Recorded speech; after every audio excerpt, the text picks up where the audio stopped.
Iisa ang malaking palaisipan sa mga ordinaryong mamamayang Pilipino sa panahong ito na kung saan laman lagi ng balita at usapin yung issue ng korupsyon at pagnanakaw through flood control projects na kung saan involved ang daang-daang bilyong pera ng ordinaryong mamamayang Pilipino, taxpayers money. Aba, ang tanong ng mga mamamayang Pilipino, bakit tila ba walang takot itong mga magnanakaw na ito? Imbis na mabawasan ng mga uri ng pagnanakaw sa kabanang bayan, lalo pa lumalala. Imbis na lumiit ang mga ninanakaw, lalong lumalaki at mas lalo nagiging systematic ang pamamaraan ng pagnanakaw nila. Hindi na mahirap para sa kanila magnakaw. Bakit nga ba? Dahil walang accountability. Walang napanagot. Walang nakulong. At kung meron man nakulong, pinalaya ng mga kaibigan nila na katulad din nila, kapwa din nila magnanakaw sa kabanang bayan. Number one example, yung pamilya Marcos. Alam naman natin na from 1960s hanggang 86 bago sila napatalsik ng mamamayang Pilipino through People's Power EDSA Revolution noong 1986. Nagkamali ito mga ito. Sa 2 dekadang panahon na sila ay nasa poder through martial law o batas militar, nagkamali sila ng mahigit $20 bilyong. 10 hanggang $20 bilyong. May mga resibo yan. Puntahan niyo sa PCGG na andun lahat. Napatunayan yan. May napanagot ba? Si Imelda na nakonvict ng 11 counts sa Sandigang Bayan sa Pandarambong sa Kabanang Bayan.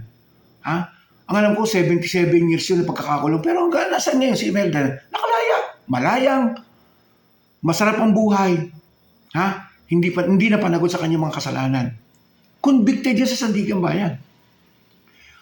At isa pa, at marami pa, si Erap Estrada na convicted, na panagot, ibig sabihin, nahatulan ng Pandarambong yung plunder nung panahon ni GMA. Anong ang problema? Yun ang nga nangyari. Convicted, pero binigyan ng pardon, pinalaya. After na mapalaya, naging 2 beses pang mayor ng Maynila at muntik pa maging presidente. Nagpandalawa pa kay Pinoy sa 2016 presidential election. Diba? 2010 presidential election. Ganun kalala ang sistema ng Pilipinas. Diba? Yung anak niya si Jinggoy, yung artistang si Bong Revilla, si Enrile, si GMA, lahat yan pinakulong ni Pinoy sa Pandarambong. Ano nangyari? Nung panahon ni Duterte, pinalaya niya. Dahil friends niya mga BFF. Diba? Birds of the same feather flock together. Diba? Yung kasabahan na yan, diba? Sino-sino ba ang magpuproteksyon sa isa't isa, kundi mga katulad nila. Diba? Sipin mo si Jinggoy, after na makulong, mapalaya ni Duterte, naging senador pa, ganyan din si Bong Revilla. Diba? Si GMA, naging congresswoman, naging speaker of the house pa, ganun kalala. Diba? Diba? Kanino ba ang kasalanan? Kanino ba ang pagkakamali? Bakit bakit nagpapatuloy mga ganitong uri ng pagnanakaw sa kabanang bayan? Ito ba'y usapin lamang na accountability? O tayo na mismo mga Pilipino? Bakit kailangan patuloy natin tangkilikin ang mga ganitong uri ng politiko? Diba? Yung si Enrile, pinalaya din ni Duterte. Diba? Tapos nung manalo yung Marcos Jr. na ngayon, ginawa pang legal advisor ng gobyerno. Diyos ko. Nagnakaw na. Tapos ang katerbang kasalanan sa human rights violations sa mga Pilipino nung panahon ng batas militar. Ngayon saan pa? Nakakulong pa sa libingan ng mga bayani, mga magnanakaw na ito.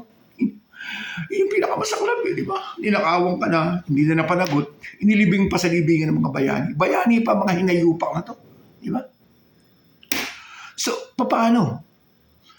Hanggat walang napapanagot sa mga magnanakaw, nagnakaw at patuloy na nagnanakaw sa kabanang bayan, hindi matitigil ito hanggat walang accountability.